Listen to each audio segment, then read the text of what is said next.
everybody, welcome to Beyond the Lines. It's time to work some more in the Magical City coloring book, and today I'm working on the St. Basil's Cathedral. This is part 1 and I'm learning how to hold a book up into the screen. So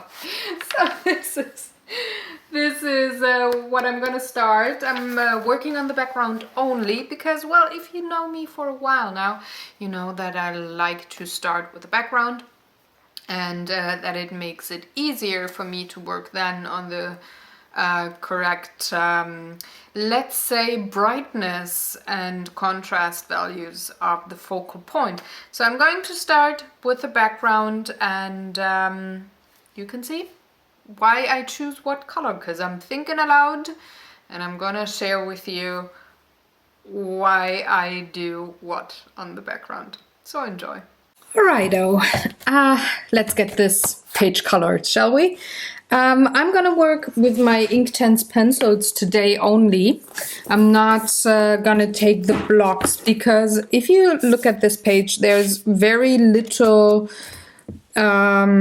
surface that is to be colored in one go and one tone only.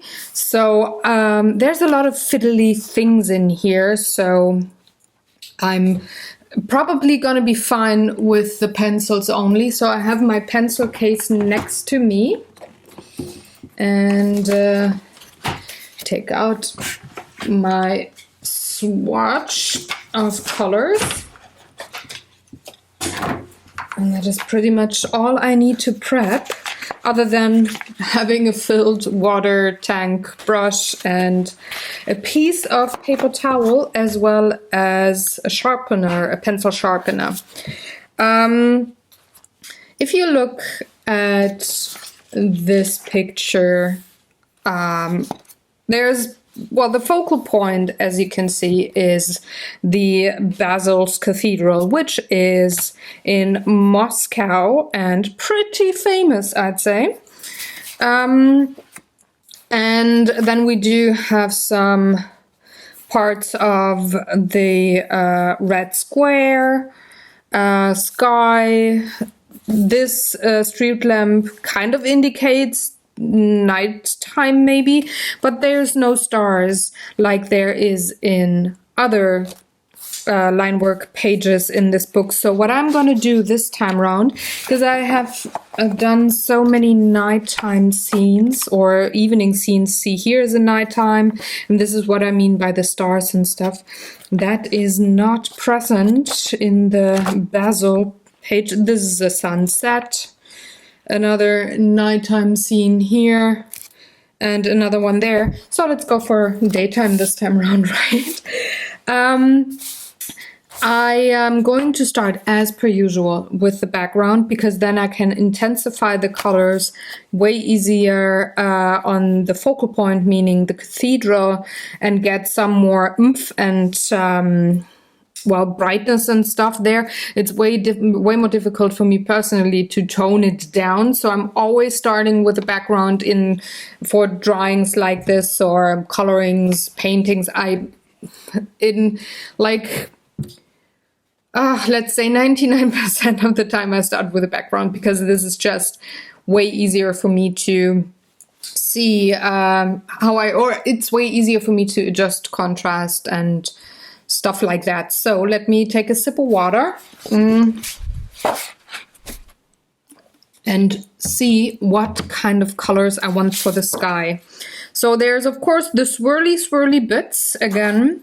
Here's a tree, a street lamp, a few clouds, but other than that, it's really just swirly sky things, nothing too fancy there. So I'm thinking, let's go with one tone blue only and let it fade to white. And the tone that I want is a sky blue, which would be, what sky blue do I want? Usually I'd go for more like desaturated tone, like probably this one. Do I have a sun in here? No, I have clouds, so maybe I can actually go with this one, the 830. For the night skies, I would go for this one or this one, combined with other tones, of course.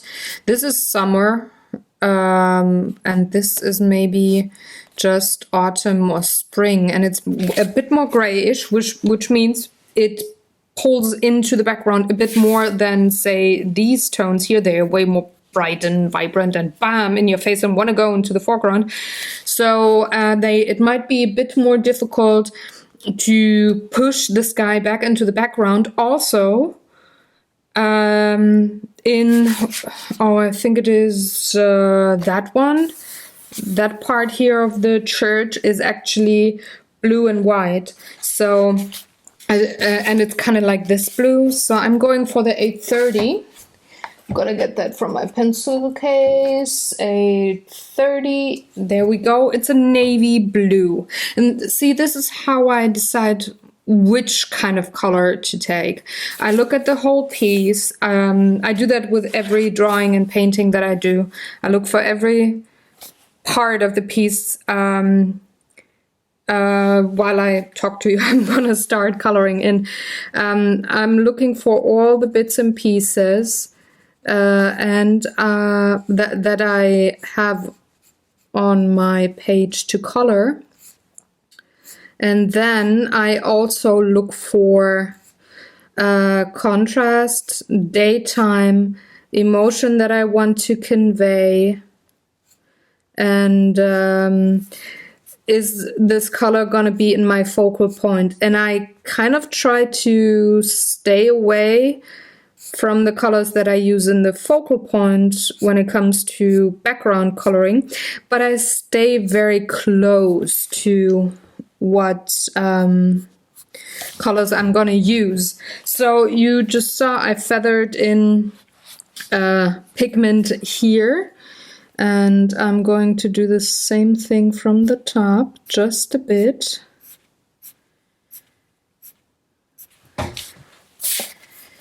And I don't have to have a super sharpened pencil, because this is Inktense that I'm working with, which is an ink pigment, and I'm going to use water on it. And I don't have to have my lines to be super precise, because, again, I'm going to use water, so I can have a blunder tip of the pencil, at least for the background. If I have to get in here, I might need a bit of a sharper pencil, but for now, that's all I need.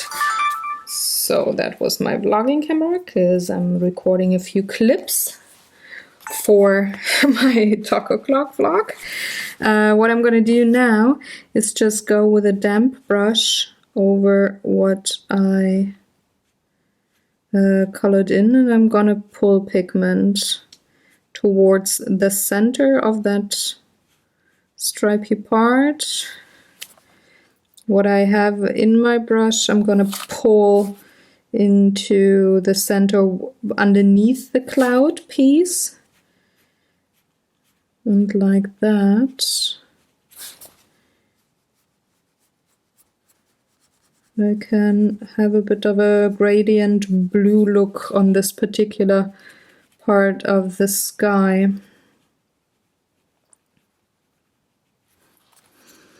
I don't mind if I go over the lines into the clouds with the blue a little bit.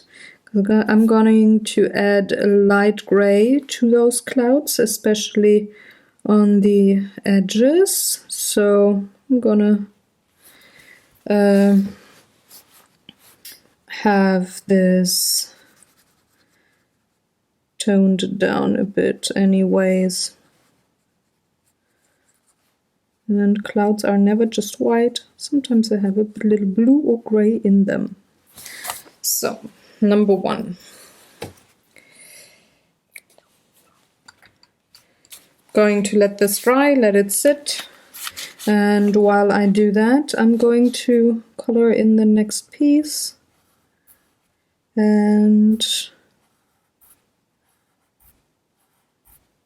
liquefy the pigment to color the swirly bits here. Those, I don't know, snail houses or something. I'm just going in with a little bit of pigment. Inktense goes a long way. It is phonetically close to the word intense by design, because the pigment that is in those pencils really lasts you a long time, and it is very vibrant, very strong, very intense. So again, I'm going with the pattern here, and I'm going to liquefy the pigment that I just put down, but I'm trying not to get rid of the pencil lines too much, just a little bit to have the lighter parts done, and then in the darker places, like up here, trying to keep my pencil lines. I think that makes for enough of a pattern or a difference, like something, an interest in the background. Again, this is the background. I want this to be only complementary to the focal point. I don't want this to take away from the focal point, so I have to, well, not make it bland and have no color difference in those blue bits and pieces here, because that would be a very heavy contrast in comparison to what the Cathedral will be looking like. That is so powerful and colorful and bright and in your face. If I had just a solid layer of the navy blue with no difference in blue sections here, it would be maybe a bit too heavy as a contrast. It would be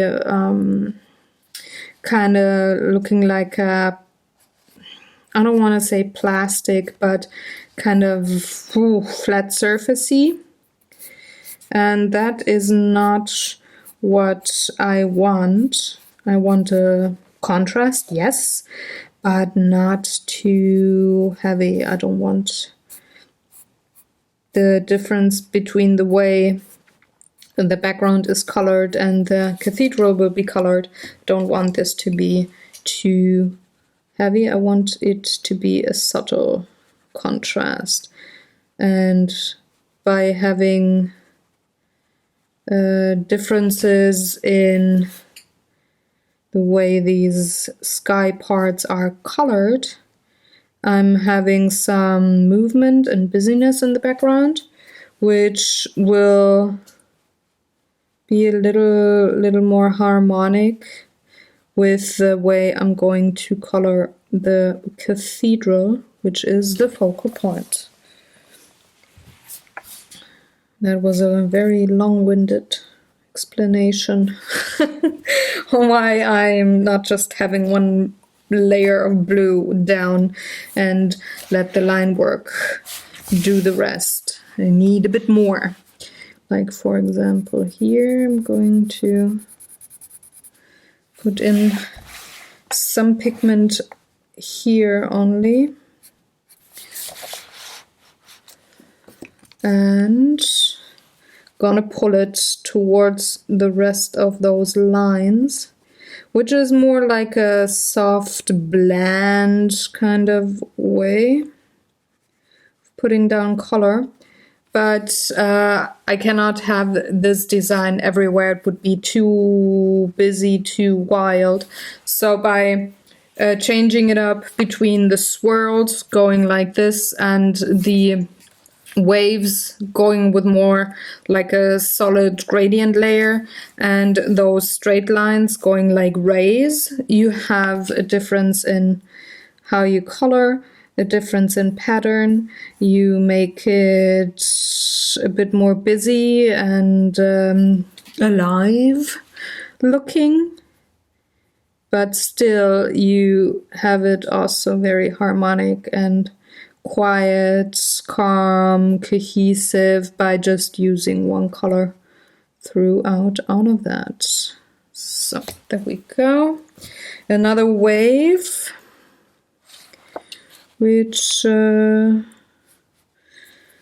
like this. And I'm gonna start with a heavier color here behind the cathedral and have it pulled towards that excuse me, that ray of light around the street lamp. Could have done it the other way around too, but I think this is more logic.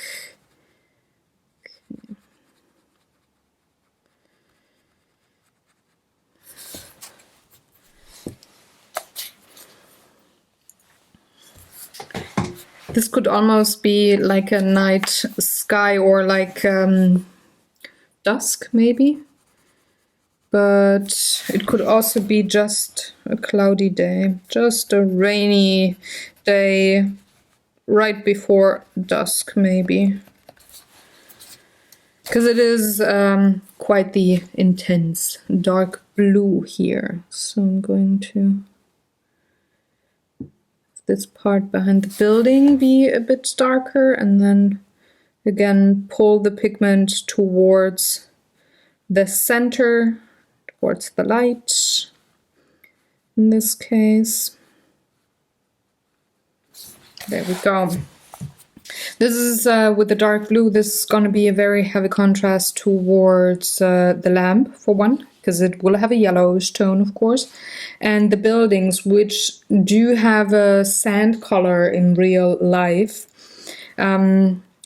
They look like, for example, color-wise, they do look like Versailles, the castle, or whatever you want to call it, or any other sandstone colored thing. Pyramids of Gizeh is something that comes to mind right away. So that tone of sandy color, and that is what I'm going to use on those buildings. So blue being on the opposite side of the color wheel, or far away on the color wheel, this is going to help with contrast. Let me just put some pigment down here. These are kind of waves. So I'm just going to pull color more in a solid style. Or I could actually do this wave too. Now I have a white part here, so there's going to be a lighter section, meaning I have the most contrast if I have the dark here. And something like this. And on the top, having some pigment to pull downwards. But first, the right wave. So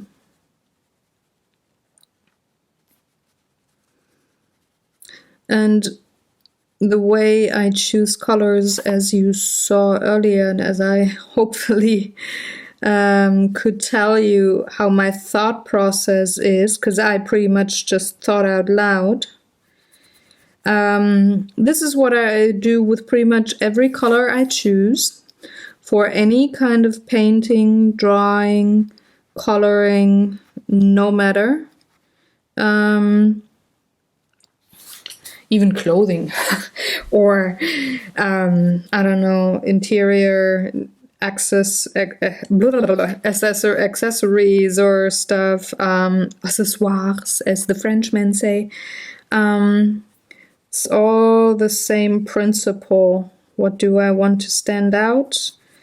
What tone, or what shade, or what color does it have, and how can I have it stand out and be part of the rest all in one go? And all happens with color.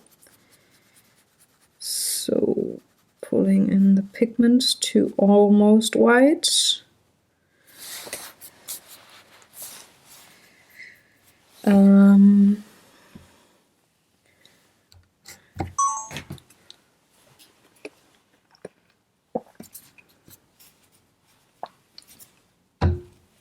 Again, the next thing is those swirls. So I'm just going in with a couple of lines.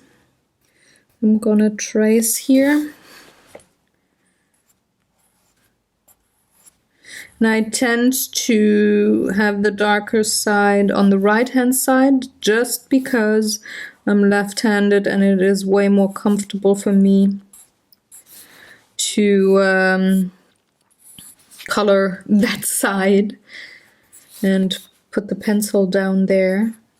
I'm kind of curious if you're right-handed, if you tend to shade on the left-hand side a bit more, just because it's way more comfortable to hold your pencil or your pen with your dominant hand and have the painting or drawing paper, whatever, not tilted, but in the correct facing direction. I wonder if that is something that you find yourself doing as well. And I am very curious about that, so I would ask you to please let me know in the comments below if you do the same thing with your dominant hand, tending to shade the other side or the one side of things. So swirl. This is a lighter swirl, so I really have to pull the pigment. I didn't put down that much, but it's fine if I have white space, meaning like up here, I'm gonna pull. This is so subtle, this light blue, that it's almost white. And it's fine if it comes across as white. It is a very valid thing to work with white space. It's a very nice thing too, to do that. There we go. And definitely something, if you haven't tried it, that you should try at one point. It's very cool. You have your highlights pretty much automatically there. Now, here's something that we haven't encountered on the sky before, which is like a cone. So it's not straight lines, but curved lines, and they make for like, I don't know, a nose of a tornado or something, or an ice cone, whatever. What I'm going to do for this, and I have to turn my book for that, is have the paper underneath be moved to that section so that I don't have the next page be wet. I'm going to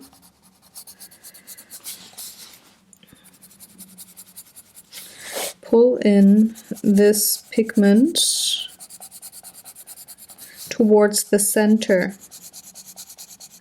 So I'm going to color one side and also the other. You see I leave a bit of a white line here. So I'm going to pull this pigment towards the right and the left. More to the left though than to the right. There we go. Can you see? Yes, you can. I'm going to start on the left.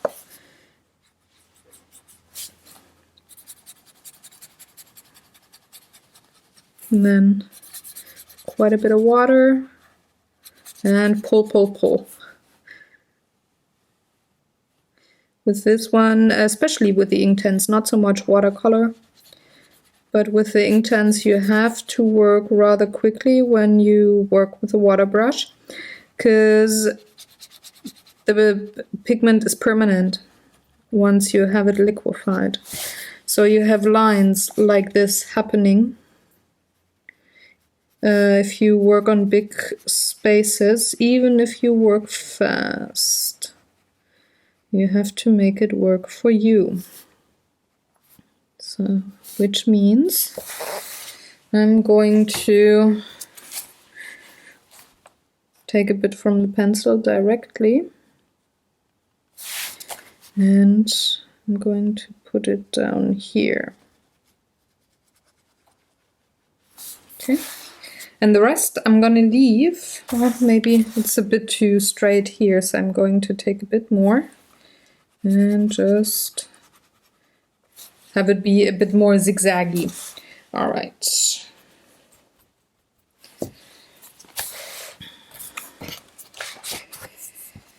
Now I have a straight line again, which means I'm coming in from the top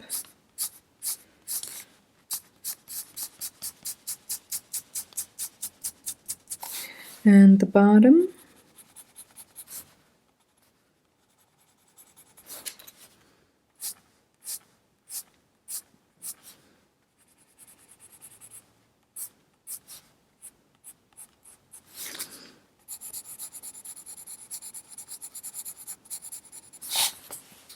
And again, pulling it, the pigment, as far as I can.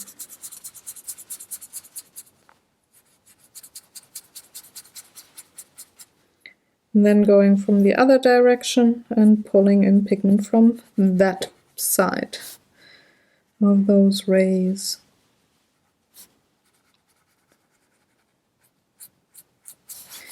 And towards here it can get darker, that's totally fine, and I don't have to worry about the upper parts because, well, they're already colored with less pigment, hence they are a bit lighter.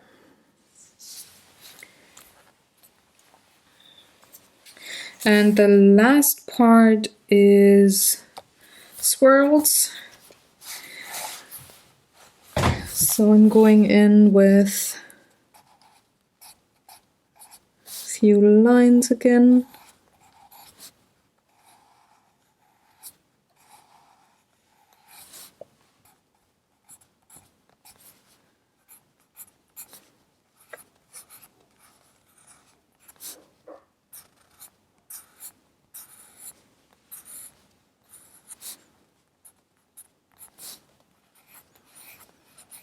And I like to have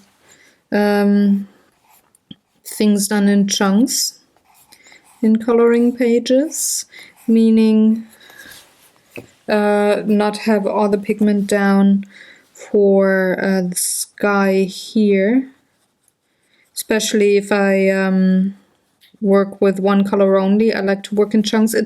It's a bit easier to have all the pigment down and then work with the brush when I have either a large surface that's all going to be colored the same way, like with the Chinese wall.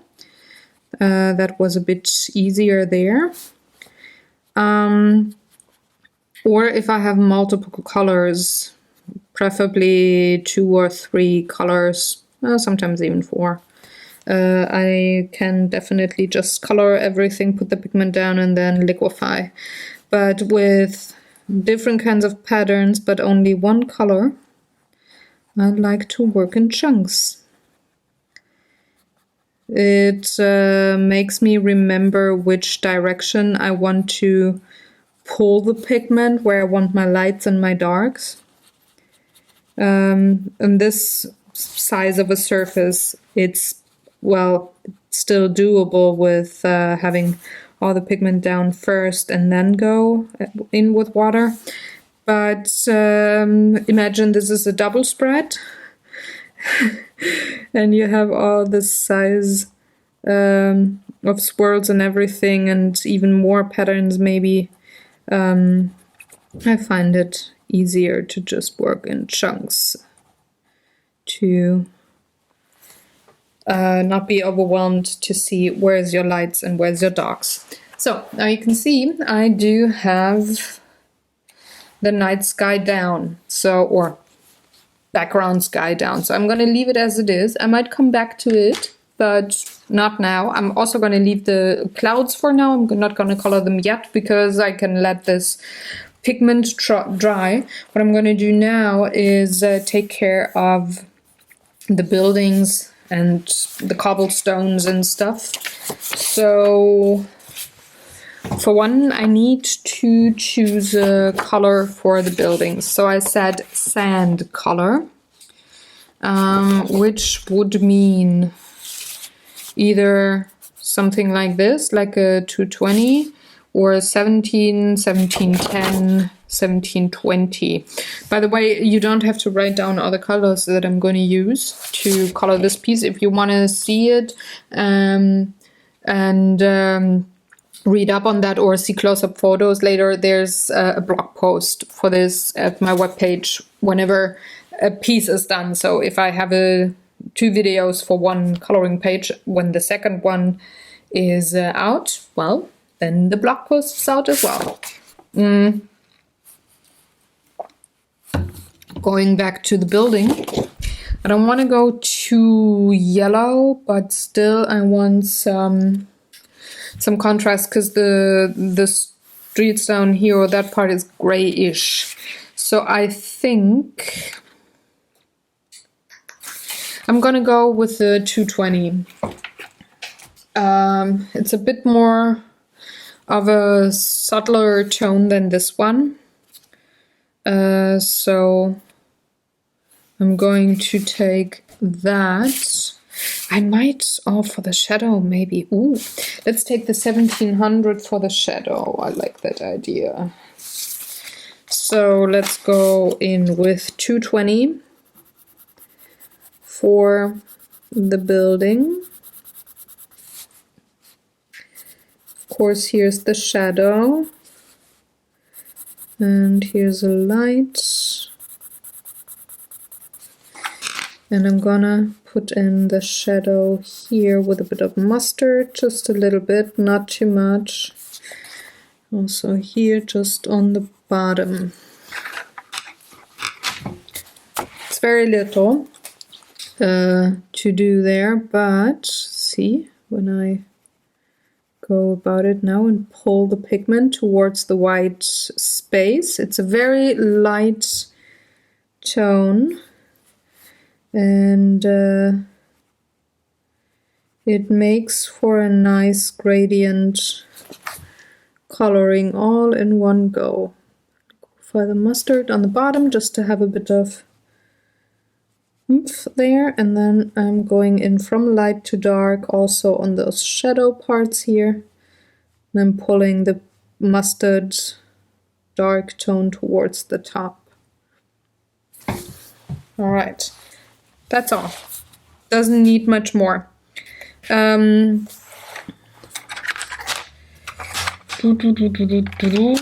me see. I think I want to color the tree first, and then I'm going...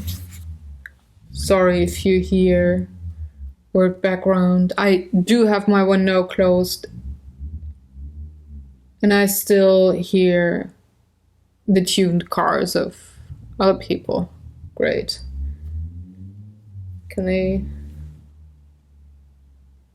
I hope I can edit this out. I'm sorry if I can't and you hear a really dark, deep, annoying tone, other than my voice being pissed off. Sorry. Anyway, let's get back to the tree, right? Let's see. Now, here's a bit more of a tricky part. Again, one thing that is quite helpful to know is when you look at what you want to do is what colors are going to occur. Now, for example, in this cathedral, there's going to be a warm green, like a hooker's green, something like this, the 1320. Maybe a bit more 1510, so something in the middle of this. And then there's almost what's the name? Smaragd is the stone in German, so it sits in between here and is a cold green, so almost emerald or almost aqua. So that's a cold green. That's also in this cathedral. So I have a warm green and I have cold green. Again, the question is, how can you have a bit of a contrast? Because I don't want the tree to look like a part of the of the cathedral. And funny enough, the green part is, let's see, that is green. And that is kind of almost greenish. So there's quite a bit of warm green in these here. Cold green is down here and also in this part of the cathedral. So I want to have a tree color that is apart from the cathedral colors, but still kind of natural for a tree there. So I said the cold green is here and the warm green is here, which leaves me with this and this kind of green. Now these two greens are too close to this.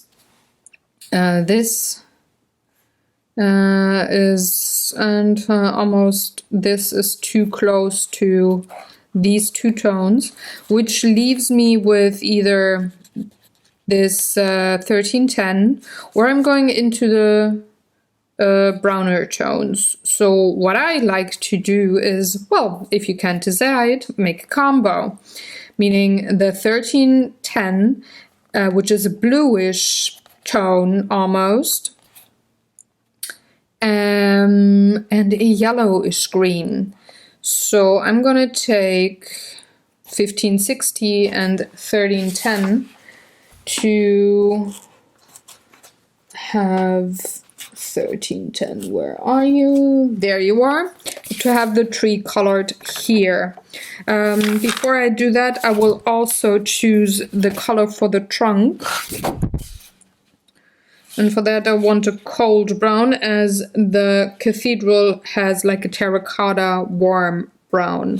So I'm going to take a cold tone and I want the 2010, which is called sepia ink. Sepia, or again being a brown tone. And that will be all in one go, very dark and kind of brownish. So I'm not coloring the whole trunk, but just bits and pieces here. Again, this is working with pulling pigment into the highlights, so it's almost white space. Not really, but it kind of is. So with the lighter yellowish green, I'm gonna put down pigment for the tree.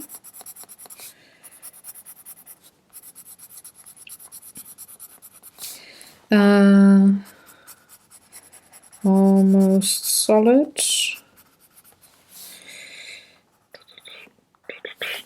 And then I'm going in with a darker green and going around these bits here.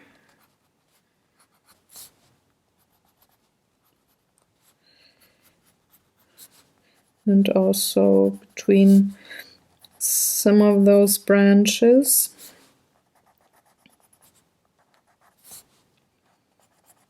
towards the trunk. Oh, maybe a bit here. Very light only. And also down here. Now I can go in with my brush. I'm going with the light green first. Pull that towards the edges and pull it into the dark green. Trying to stay away from the brown as much as possible. And just mixing up the dark green and the light green. Just to make the tree look as natural as possible, meaning a tree in real life has so many shades of the same green tone that, well, you can pretty much quote-unquote copy that effect by just having 2 or 3 colors on your brush, and whichever color is the stronger one in a certain section, well, just play with it, just let it be. For example, here's the fern green, so the light green here, and here's way more stronger, but down here the dark green is way stronger. But still, there's no space on this tree other than up here, where there's only the light or only the dark. Now I'm going to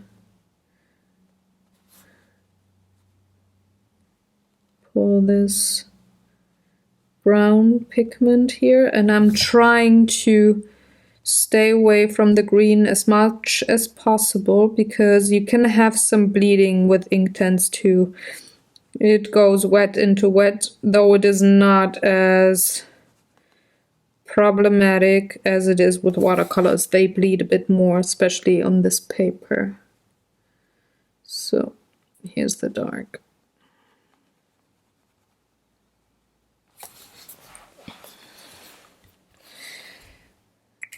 So that was the tree. There is a white space in here without any lines. And in real life, those yellow buildings are on both sides of the cathedral. So what I'm going to do in a minute is just have this colored with the 2 yellowish tones that I used here.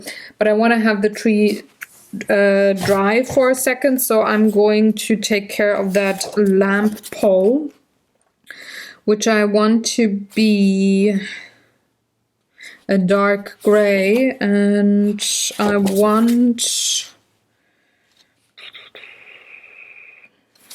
2110 for that. Or do I want 21? Now let's go with 21. It's called charcoal gray, and I need a bit of a yellow for it. I'm going to take, so the yellows are these, well, they're all yellows here, and that one's also golden yellow, but these are almost oranges. The real yellows are here. Now, let's see, do I have a lemon yellow in the cathedral? Nah, I have a lot of gold, but that's all warm tones. So I'm going with a colder yellow. Gonna take the 100. That is sherbet lemon. I'm going to have very little of that.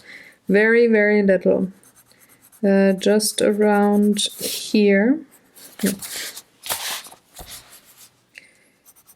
There's gonna be some here. Don't want this to be blaring yellow. I just want this to be tinted yellow. I can always add more pigment, but what I'm gonna do is see how much pigment that is. It's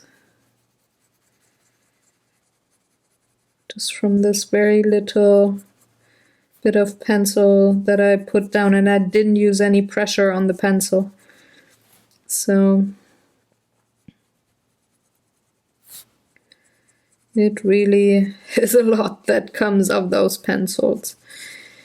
If you want to have something super, super subtle, I would suggest you take the blocks and liquefy pigment on a palette, and then add more and more water, and then only pick it up and color with it. And I think I'm going to do that either on another page in this book, just work with the blocks, or I don't know, maybe the Outlander book next week or next time. I'm not sure if I can finish this all in one go, but I'm going to show you what I mean with the blocks and how to work with that. So just put down one straight charcoal gray, and I'm going to pull it to both sides. And now I think the tree, yeah, it feels dry enough, so I can actually go to the other side again and just go in with the light Sicilian color and color this background. I'm just gonna have one little line of mustard down here. That's enough. And pull the pigment upwards and to the left into the crease of the book.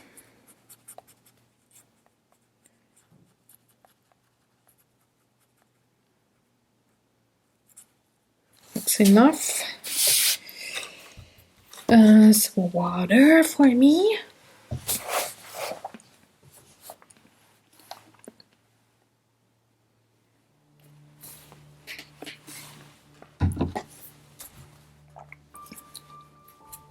Time to color the street.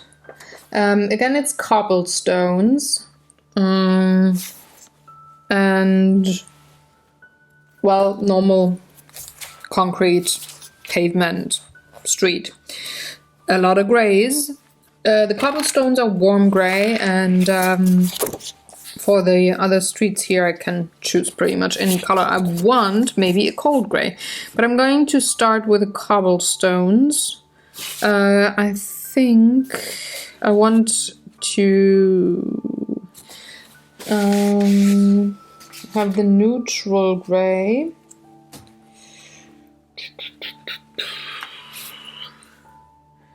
Which is this tone, but it is more of a cold tone.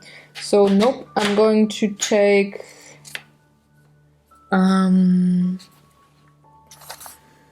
Indian ink.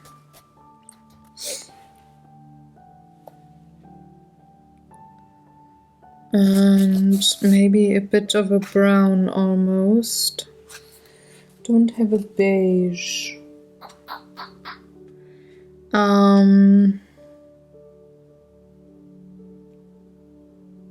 Let's see for a hot second. I could mix the 1730, which is oak. You can see here it almost looks beige-ish if you really pull the color, with a 2020, which is Indian ink. So that tone here. And make it a warm gray for those cobblestones. And then see how that looks. So let's start with the oak, which is the brown tone. Going in, just having the lower side and the left side have color.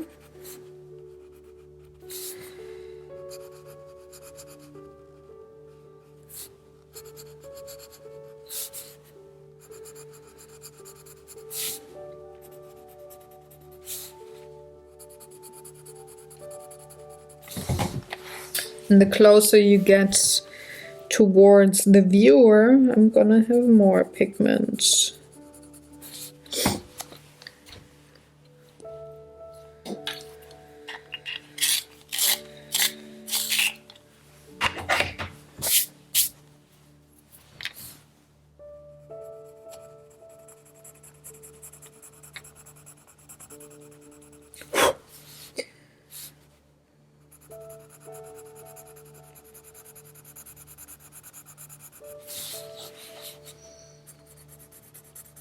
Not gonna take care of the bits in between the cobblestones now.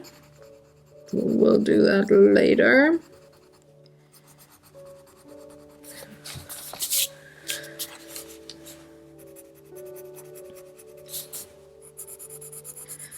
Just coloring the cobblestones for now. And like I say so often, when you work on either this piece or another coloring page, a drawing of your own, a painting of your own, make sure that you sit very comfortable and that you turn the paper and make it really easy on your wrist to work. Because it's very likely that you're going to sit there for a couple of hours on a piece, and let me tell you, you can have quite the sore muscles if you, and pain if you, well, don't take care of the way you sit or work on your piece. Going about it just like with every little bit.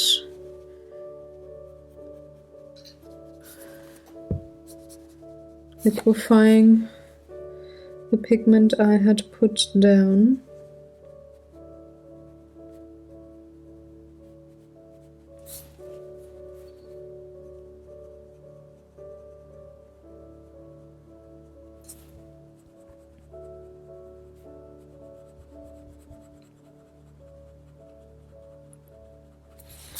You see, it almost looks beige or cream colored up there. Still, it has a very brown touch, of course. Well, I put down brown color, but once I have the black tone, the Indian ink in place, and I can pull it a little bit into the brown too, it should get a more grayish tone. And don't forget, those cobblestones are a warm gray in real life. What also really helps, which I also did, because I don't know all the colors by heart of things and buildings throughout the world, I look at images. And then I remind myself, okay, this was what that building looks like, and now I can either color it as close to real life as I can and as I want, or I can forget what I saw on the photos and go totally berserk with my imagination and just go with the colors that I want, no matter if they are close to real life or not.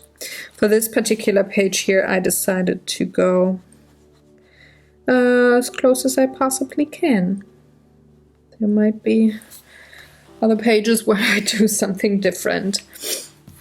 Letting this sit for a hot second while I do the same thing on the other side, but this time I'm going to have the color on the right and the lower part of the cobblestones, so the darker section are towards the cathedral.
liquefying my pigment here again.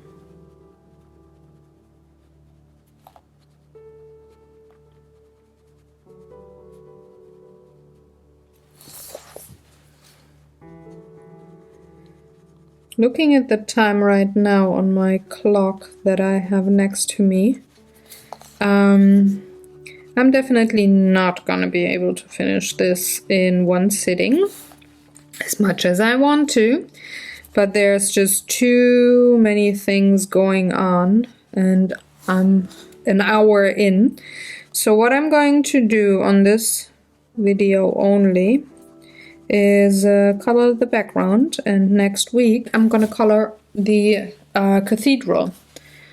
So I'm going to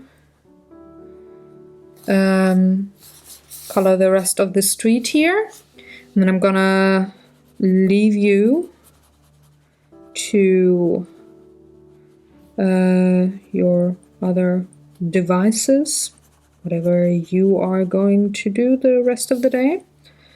And I'm gonna color the rest of the page with you in a separate video next week on this show.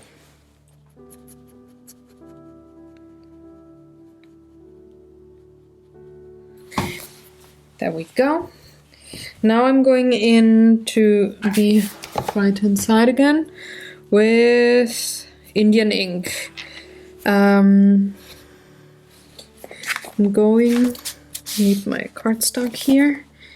Going from the edge of the page towards the left.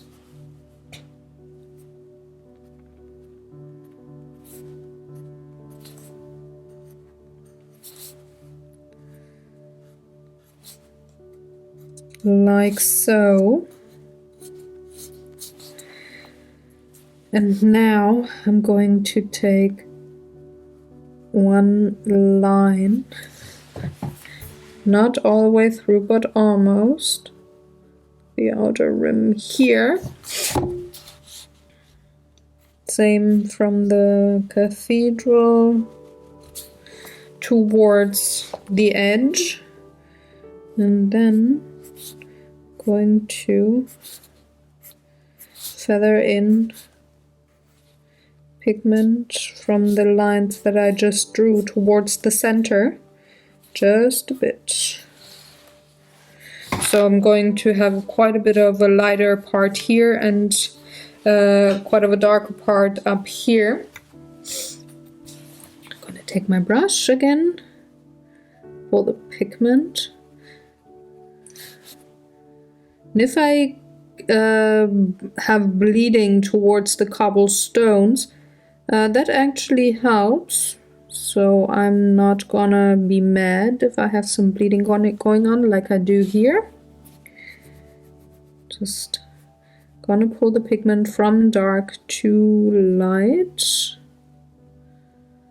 overlap a bit just to make things look a bit more natural.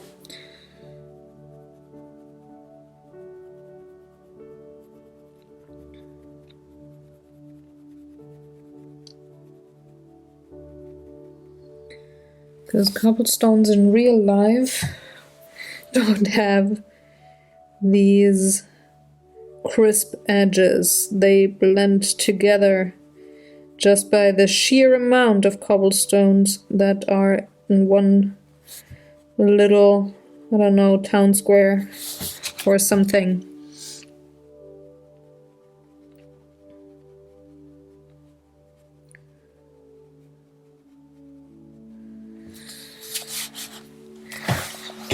Page again a bit, just to be comfortable with my wrist.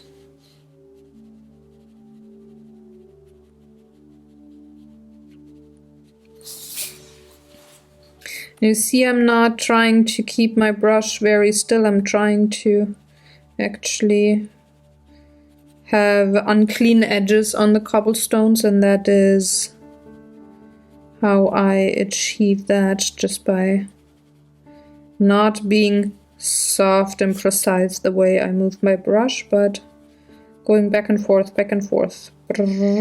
something like this.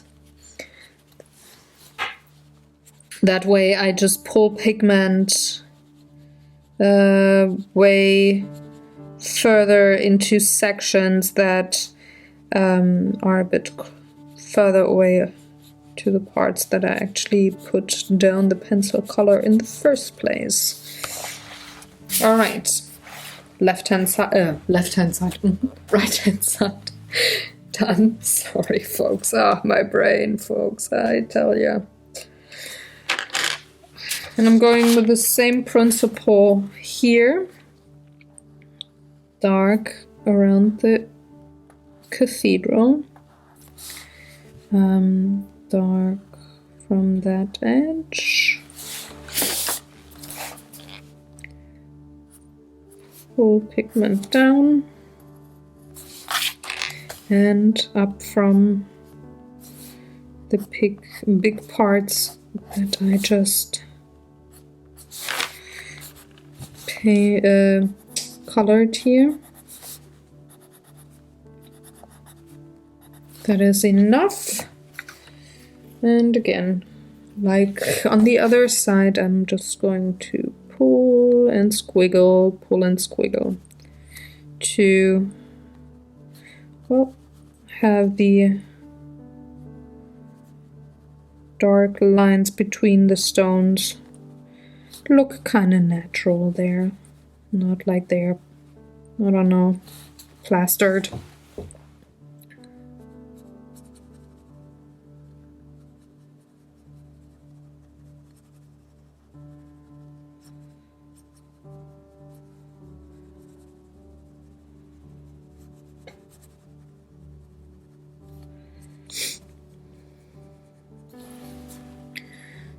Go, pulling the pigment as much as I can. There's some more darker parts up here.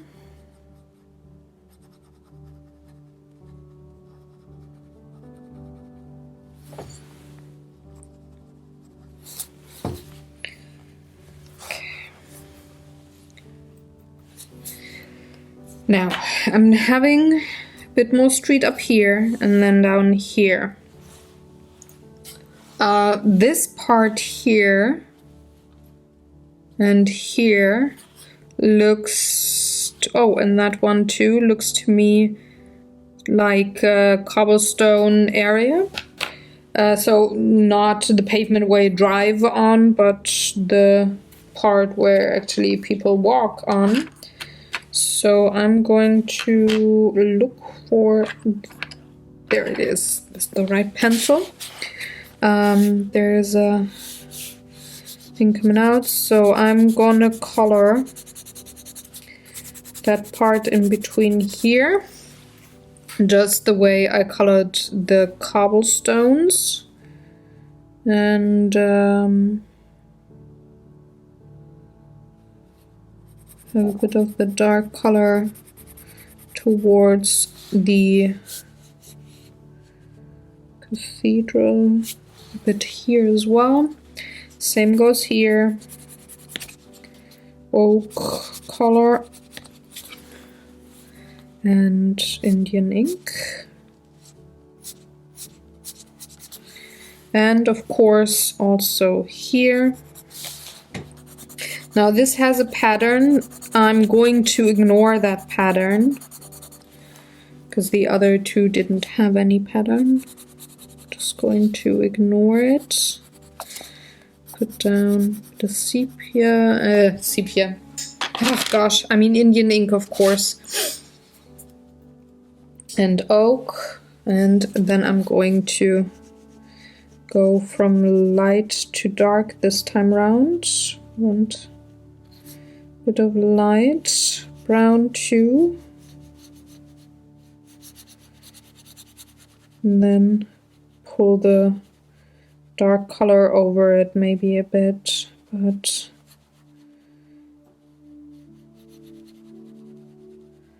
there we go, something like this. If you want to make sure that you are not having parts of your two-way colored pieces too dark, liquefy the light color first, pull it into the dark, liquefy the dark and only pull very little, if at all, towards the light color.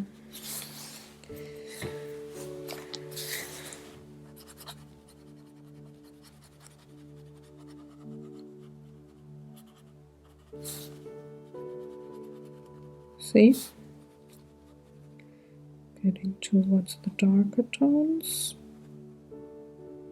Liquefy, but hardly pull this color, hardly. Bit more pulling on this side because it actually had pigment right up to the front. The rest of the pavement, I guess I'm going to tend to go towards the cold gray. So I'm going to have 2110, which is Payne's gray, this tone here. But I'm also going to use the Indian ink. If I can find it right away. Where did I put it? No, that's charcoal gray. Indian ink, where are you? Ah, there you are. Indian ink. I hadn't used it before. Thought I had, but no. So,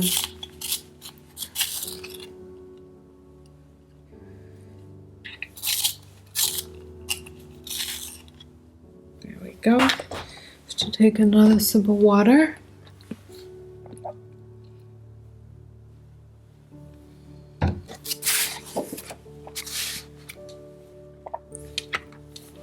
And I'm going to start with the Payne's gray. Let's see. I think I'm going to have the Payne's gray here,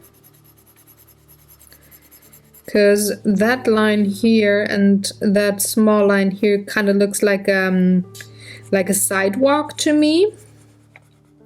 So I think I want that to be the Indian ink tone and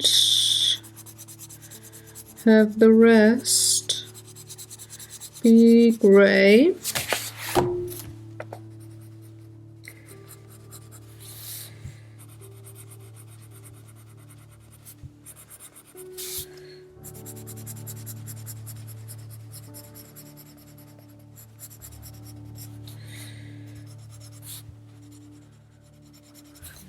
Leaving quite a bit of white space because I'm having a lot of pigment down. So I need some parts to pull this pigment into. Same goes with the Indian ink here. I'm going to put things down towards the right up to here and then go to the left hand side because the light of course will shine on this pavement, and then come in with a bit of dark feathered in from the left. Starting with the inner part here of the gray.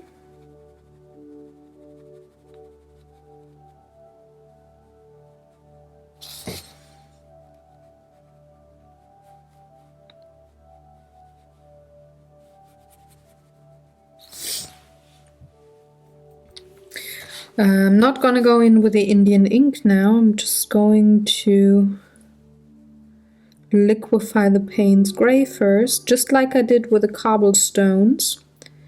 Liquefy one pigment color first and then work on the black around it and maybe pull it a bit towards the Payne's gray here.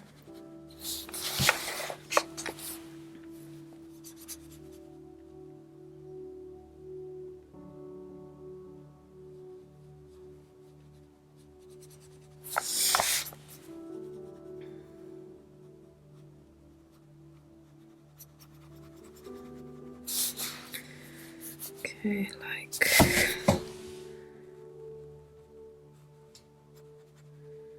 going in like this.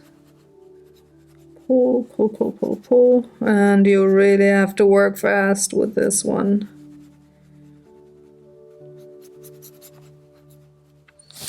This would almost be big enough for the blocks, or me laying down way more pigment with the pencils, not have this much white space.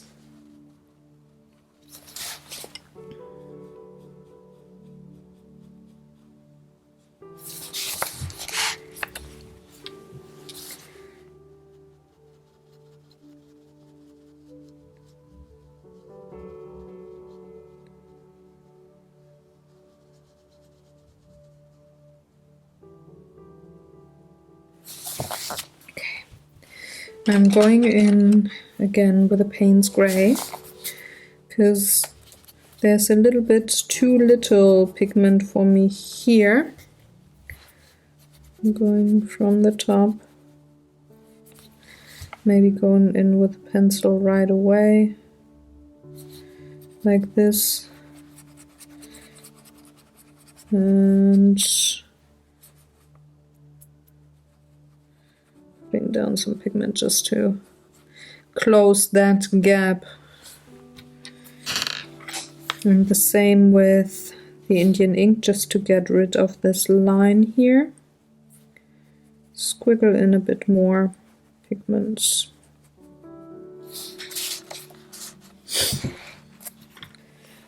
And while I let this dry, I'm going towards the other roads here.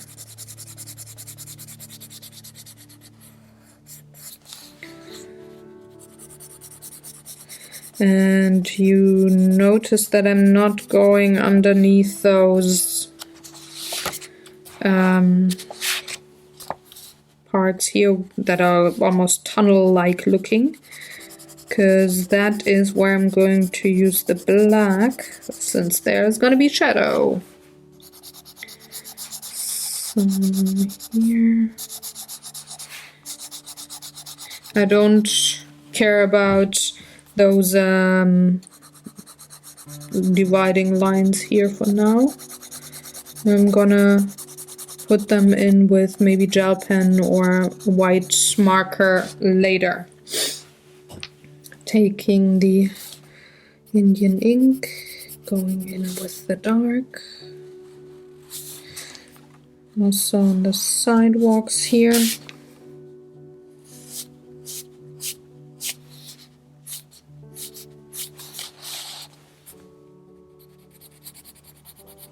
Same for these alcove-like looking parts here.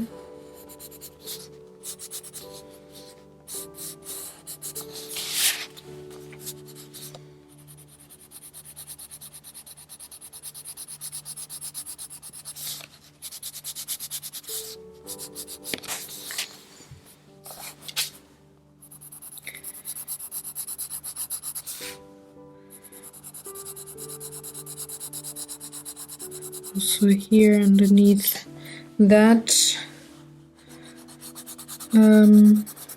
tunnel thing.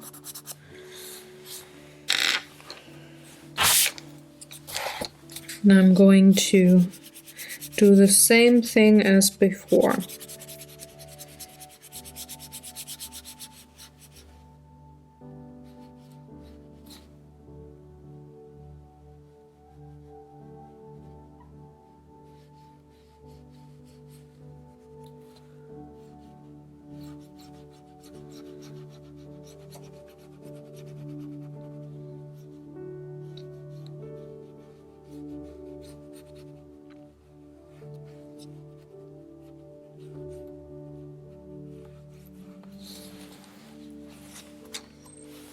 Cleaning my brushes in between is quite important, especially if I have too much black on there. And maybe pull it into the gray too much.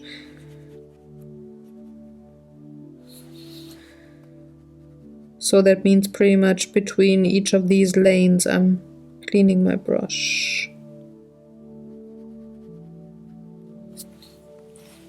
Like now.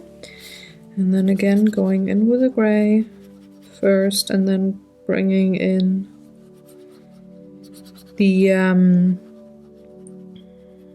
the black here on the sidewalks.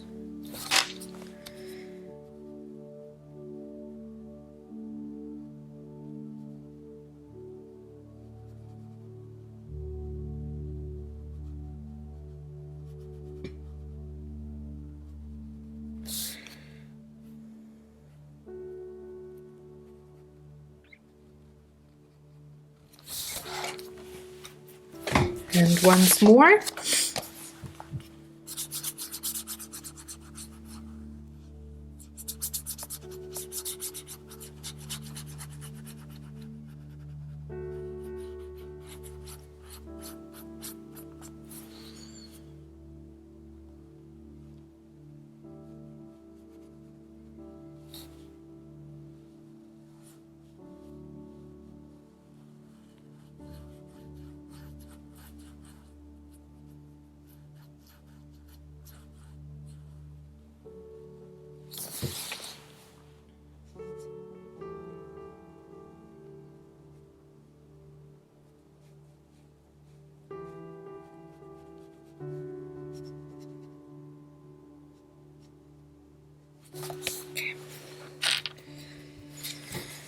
I'm quickly gonna give it a blast with my blow dryer, and then I'm gonna see if I need some more intense colors on the background or if I can call it. Oh no, I have to make the clouds. Ha! So let's do the clouds first. Yeah, I'm gonna take the same Payne's gray that I used here for the street. It has a bluish tint, which is very helpful with the blue sky. And also, that makes for color repetition, which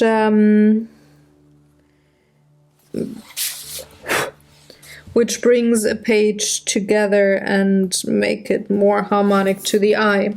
So I'm going to put in very little pigment here at the edges of the cloud. A little more on the lower part than on the upper.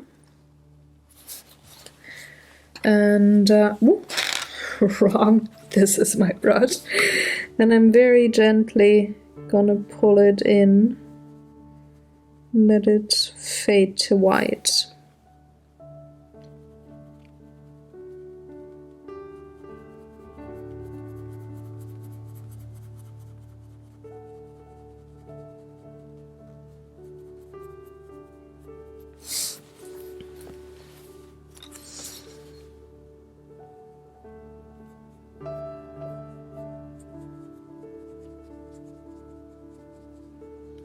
Like so.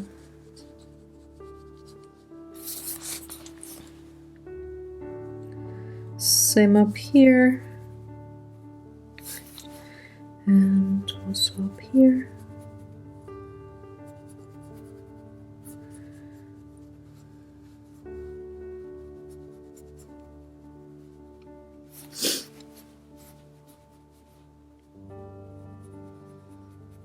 And of course, only on the lower part of the cloud there's going to be more pigment, dark lines, way more than on the top of the cloud. Because shadow on clouds is usually on the bottom. There we go. Gonna do the same thing with the other cloud, and then I'm gonna have my blow dryer work this page and see only afterwards if I want some more pigment somewhere or if I'm actually good the way it is. And putting in the lines towards the lower part of the clouds.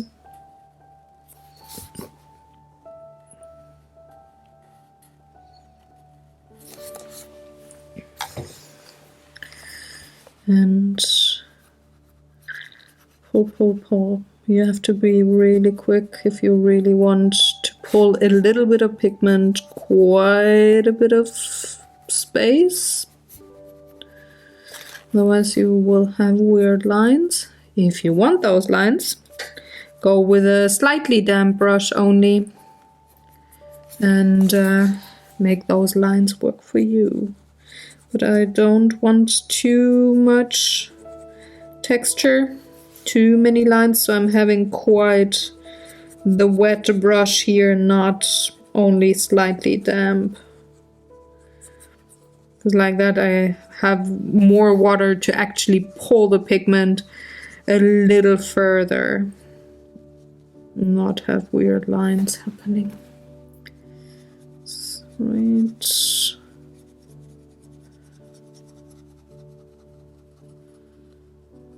More here.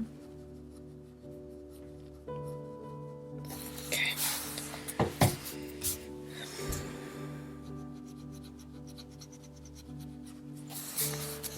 All right, time for blow dryer.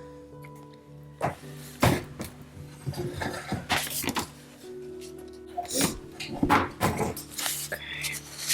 think I want a little bit of a shadow here around the cathedral, so I'm going to take, what is that, ink black.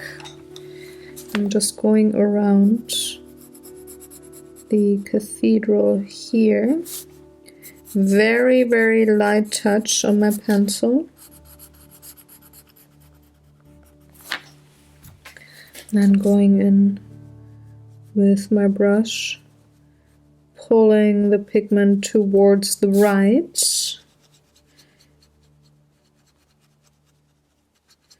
As much as I can.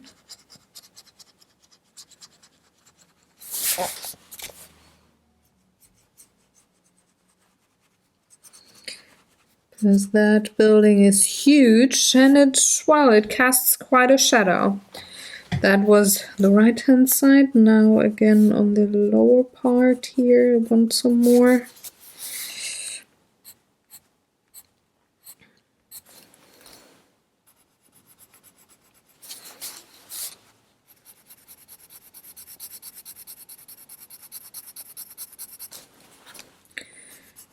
Especially in these alcoves here where there's a real shadow.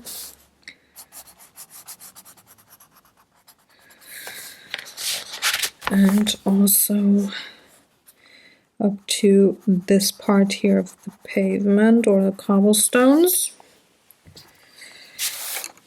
I'm not going all around the cathedral to have a shadow, because that would look like a sticker. And I don't want it to look like a sticker. Just want there to be a bit of a shadow where the building actually casts shadow. And that, my friends, is not towards the sky, but towards the ground. Just enhance a little bit of a darkness here. The more shadow a building casts, the more impressive it looks, the more huge and dominant it seems. Not scary, but just dominant, you know, it's just, yeah, okay.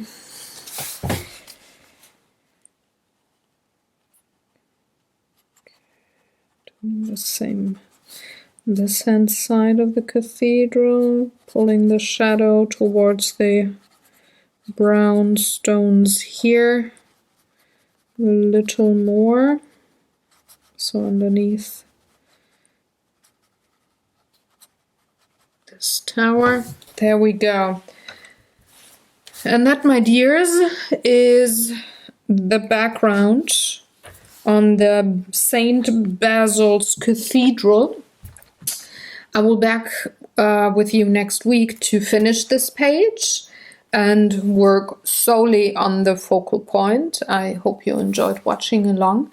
And if you have any questions or comments, please don't feel shy. Leave them in the comment section below. I'm gonna make sure that I come back to you and answer things as quickly as possible. And I'm going to see you, hopefully, back on this show next Thursday when it's time to complete the coloration of St. Basil's Cathedral. Have a wonderful day. Give this video a thumbs up if you liked it. If you're new to the channel, I would love for you to subscribe and hit that bell button so that you're notified whenever you I release a new video. And have a wonderful day and take good care, folks. Have a lovely one. Bye.